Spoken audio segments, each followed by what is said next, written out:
नमस्कार, सच्ची रिपोर्ट में आपका स्वागत है और मैं आपके साथ निकिता श्रीवास्तव। आइए रुक करते हैं खबरों का।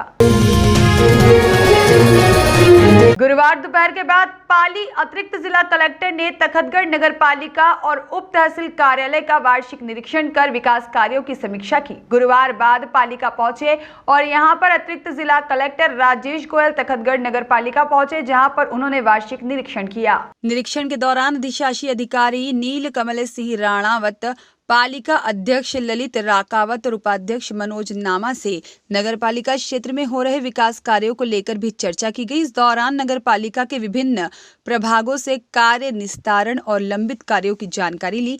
पालिका ईओ नील कमल सिंह राणावत ने विकास कार्यों और विशेष सफाई कार्यक्रम से अवगत करवाया। उन्होंने आगामी 10 नवंबर को होने वाले वार्ड संख्या 17 में उपचुनाव की व्यवस्थाओं पर जानकारी लेकर विस्तार से चर्चा की। निरीक्षण के दौरान नगर में मृत पशुओं का निस्तारण के लिए डंपिंग यार्ड की कमियों और नगर पालिका के नवीन भवन निर्माण को लेकर भी विचार विमर्श किया गया। इसके बाद में तहसीलदार प्रांजल कंवर के साथ में उप तहसील कार्यालय पहुंचकर निरीक्षण किया। इस मौके पर नायब तहसीलदार शंभू सिंह, पालिका अध्यक्ष ललित राकावत और उपाध्यक्ष मनोज नामा मौजूद रहे। आज तखतगढ़ में मैं आया हूँ यहाँ पे, और नगर पालिका और यहाँ जो हमारी उप तहसील है उन दोनों का मैंने एक सामान्य निरीक्षण किया है। तो नगर पालिका में तो चूँकि हमारे वार्ड का उपचुनाव भी है, तो उसकी व्यवस्थाओं के बारे में चर्चा की थी मैंने। और एक इशू भी मेरे सामने आया था कि नगर पालिका की डंपिंग यार्ड को लेकर के एक डिमांड काफ़ी समय से चल रही है, और बिकॉज बताया कि उस पंचायत की कोई एनओसी का कोई अभाव है, तो हम लोग कोशिश करेंगे कि वो जो भी समस्या आ रही है उसको दूर करके और डंपिंग यार्ड दिलाया जाए।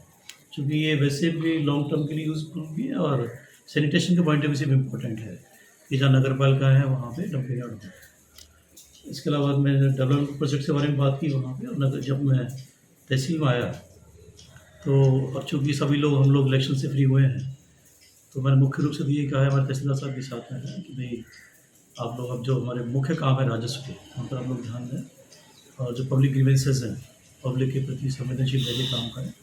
विशेष रूप से जो हमारे सीमा ज्ञान, पत्थरगढ़ी आदि के जो मामले हैं और जो पेंडिंग रह रहे हैं किसी वजह से, उन सबको भी हम एक बार एक अभियान चला करके और दूर कर देंगे। सर, क्या कुछ कमियां पाई है क्या आज? कमियां तो मैं नहीं कह पाऊँगा उनको, लेकिन जो भी छोटे मोटे काम जो किसी वजह से रह रहे हैं उसका काफ़ी बड़ा कारण ये रहा कि चूँकि अब इलेक्शन से अभी फ्री हुए हैं सभी लोग, और राजस्व एजेंसी पूरी तरह से इलेक्शन में लगी रहती है।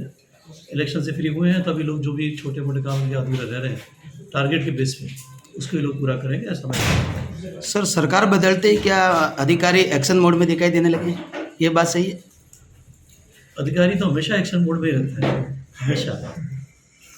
और जो भी पॉलिसी अधिकारी के पास सामने आती है, अधिकारी को तो उसे फॉलो करना होता है। ठीक।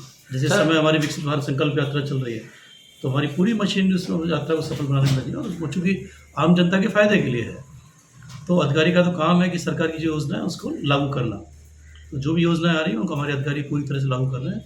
अब यहाँ पे सुमेरपुर में भी वो विकसित यात्रा जो आने वाली है वो शुरू होगी सेकंड फेज़ में, तो उस बारे में मैंने इनसे चर्चा की है कि पूरी तैयारी उन्होंने करी है उस बारे में, और सफल करेंगे उसको। सर, आपको नहीं लगता कि आपने इंस्पेक्शन के दौरान नगर पालिका बस स्टैंड पे संचालित हो रही है, वहाँ कोलाहल में हो रही है, ये कोई नगर पालिका भवन इसका ही नहीं है, तो क्या उचित है ये विभाग इस प्रकार? ये तो मैंने आपको आप लोग से पहले आपसे पहले चर्चा मैंने सबसे पहले आपसे यही करी थी, चेयरमैन साहब से मैंने यही कहा था।